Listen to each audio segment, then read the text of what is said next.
Do do do do do do do do do do da da da da da da da. Ba ba ba ba. A or B versus A to Z, part 1 of 3. This essay is my clumsy attempt to explain that many things, most really, that we think are true are not. Furthermore, the most unsophisticated among us seem to have the greatest penchant for absolute belief in what they were or think they were taught. Even when our beliefs are correct, what we think is true are simplified versions of reality. Let's start with a very basic example. A number is not a numeral, just as a noun is not the actual entity. If you are over the age of 12 and that's too complicated for you, then you are likely in dire need of pondering the ideas I'm going to blunder through far more than those who understand my opening sentence. If you have no idea what a number is not a numeral and a noun is not the actual entity means, then you will likely receive no value by reading further, which is a pity, because you need to come to an understanding of this thesis far more than those who already grasp the concept.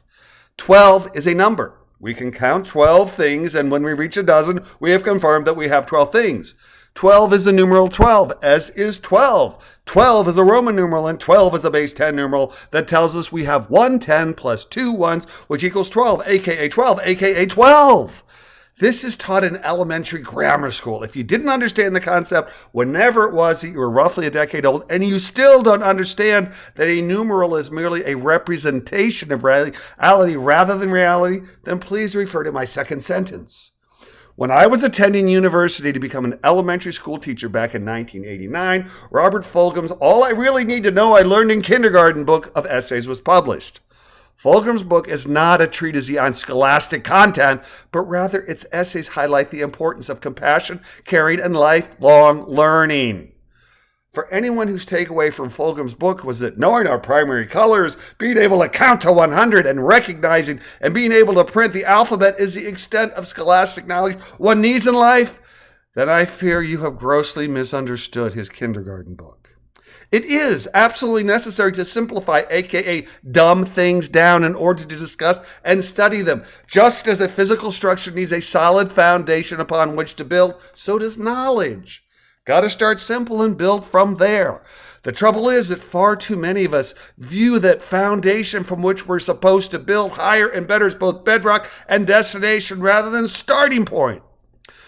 Let's return to primary colors, of which there are 3. There are 3 primary colors, blue, red, and yellow. That's it. That's all we need to create all the colors that we can see or identify.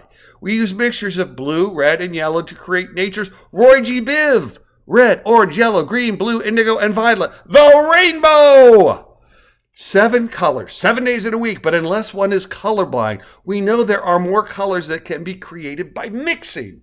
We've got red, yellow, blue, along with orange, green, violet, and that's before we get down and get funky with red, orange, yellow, green, blue, violet, and red, violet, all of which have differing hues depending upon the degree of one color as compared to another in the mixture.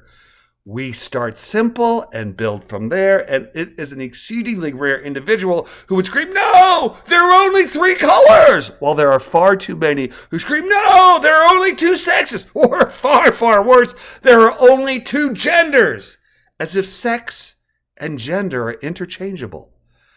Absurd, and something a 5-year-old can grasp if presented with unbiased, fact-based information.